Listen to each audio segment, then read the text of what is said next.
I said it was going to happen. It took a few days, but it happened. I called this a few days ago. I said, the potato is not going to not extend this thing past July 31st.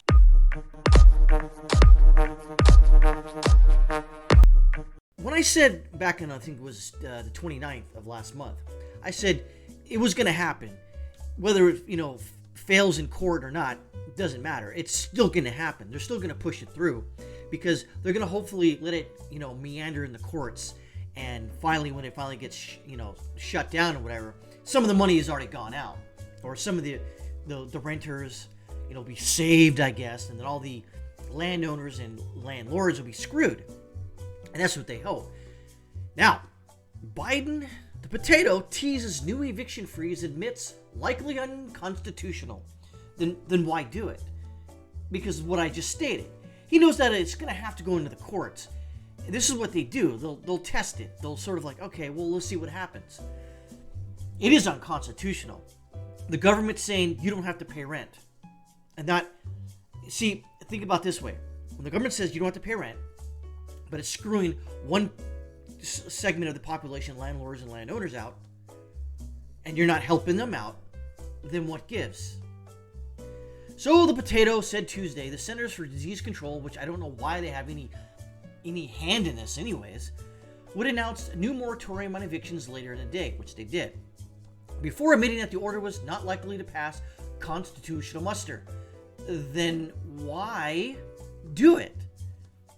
Yeah, that just proves that we're run by unelected bureaucrats. People in the CDC are unelected bureaucrats running our lives. Or you could say ruining our lives.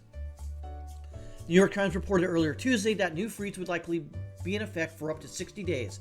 And again, I mentioned this to you guys out there in Lazaland, of all places, that this eviction moratorium, if not stopped in the courts, will continue until well after the 2020 midterm elections, 2022. It will. Why wouldn't it? A previous nationwide eviction freeze expired on Saturday after congressional Democrats failed to garner enough support for an extension before House members left for D.C. to begin their August recess. The Casablanca had urged Congress to pass legislation extending the moratorium after the Supreme Court decided in June that the CDC overstepped its authority by enacting the ban. Then why didn't they stop it, Mr. Supreme Court? Oh, that's right. Anywho, the court left the moratorium in place through July 31st in a 5-4 ruling that one of the 5 justices, Brett Kavanaugh, warned that extending the freeze beyond that date would require legislation from Congress, which didn't happen. But the CDC, who controls the Centers for Disease Control and Prevention, somehow controls eviction moratoriums? How the fuck does that even remotely be? I don't know. And of course, the potato stated, I've sought out constitutional scholars to determine what is the best possibility that would come from an executive action or CDC's judgment. What could they do is most likely to pass muster constitutionally. The bulk of the constitutional scholarship says it will not likely pass constitutional muster, but there are several key scholars who think it may, and it's worth the effort. Again, letting it meander and slowly be slow walk through the courts. And there's people out there already going through the computer, filing court documents to fight this, and hopefully it works.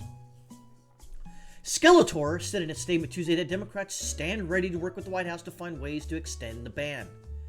I told you, they're gonna try it. They're gonna try. They're already trying right now. They're gonna, even if it isn't constitutional, they're still gonna do it. This is who they are. This is the Democrats. Our sole focus must be keeping people housed, and we must do so with the urgency this moment deserves. Is a challenge to the conscience of the country, and the Democrats' commitment to immediately helping renters and landlords is a priority that unites our caucus. Fuck you, you fucking cunt. So you see right there, helping renters and the landlords. Oh, wait a minute. Landlords? I thought you didn't like them. Why are you helping landlords?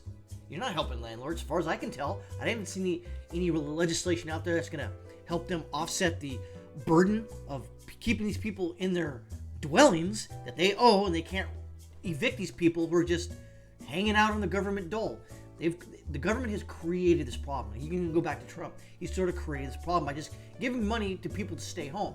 And I get it. The government locked down, which they shouldn't have in hindsight, that you give them money so they stay home. And it's a lot of money to the effect of over $15 an hour. Why work? You wouldn't, obviously. On Monday, the Potato called on states to distribute more than $40 billion in unspent rental assistance money, including in coronavirus relief bills to assist renters and homeowners. Ocasio-Cortez, speaking to people camping out on the Capitol steps to press the administration to act, had recommended the president issue an executive order to extend the ban. Again, if he thinks it's unconstitutional, that's why he didn't do it, because he doesn't want to take the L. Representative Cory Bourgeois had camped out on the Capitol steps on Friday night to draw attention to the expiration of the previous moratorium, praised the Potato administration for moving forward with unilateral action. Unconstitutional unilateral action. On Friday night, I came to the Capitol with my chair. Bullshit. You have fucking armed fucking guards, you fucking bitch. I refuse to accept that Congress could leave for vacation while 11 million people faced eviction. For 5 days, we've been out here demanding our government act to save lives. What lives? Today, our movement moved mountains. Fuck you, you bitch. Bush briefly spoke with Vice President Kamala Harris on Monday in an effort to push the administration to take action. So here's what we got in conclusion here. The Potato knows it's unconstitutional. Most of its constitutional scholars know it's unconstitutional. Some even stated that, yeah, it may pass. We have a court decision saying, hey, look, 5-4 in the Supreme Court that this isn't good. As a matter of fact, Kavanaugh said that, hey, guess what? You need some legislation to pass this. But it's not going to pass constitutional muster, according to the Potato's words. So here we are, not passing constitutional muster. Here we are, fucking over landlords and landowners with frickin' government deadbeats, if you will, hanging out in their dwellings and they can't do shit about. And how long have they not been paid rent? Over a year and a half? And how much of that money that's out there floating is helping the landowners and landlords with their burden right now that the government put on them? Well, you know the answer to that. They're not helping them. Why? Well, you can go a few different ways. Like Arthur Nix over at Ridgedale Brand says, is that so BlackRock could go there and buy up these homes that are going to go into foreclosure, which I sort of technically agree with Arthur. Smart dude. He knows what he's talking about. So there you go. And that's where we're at.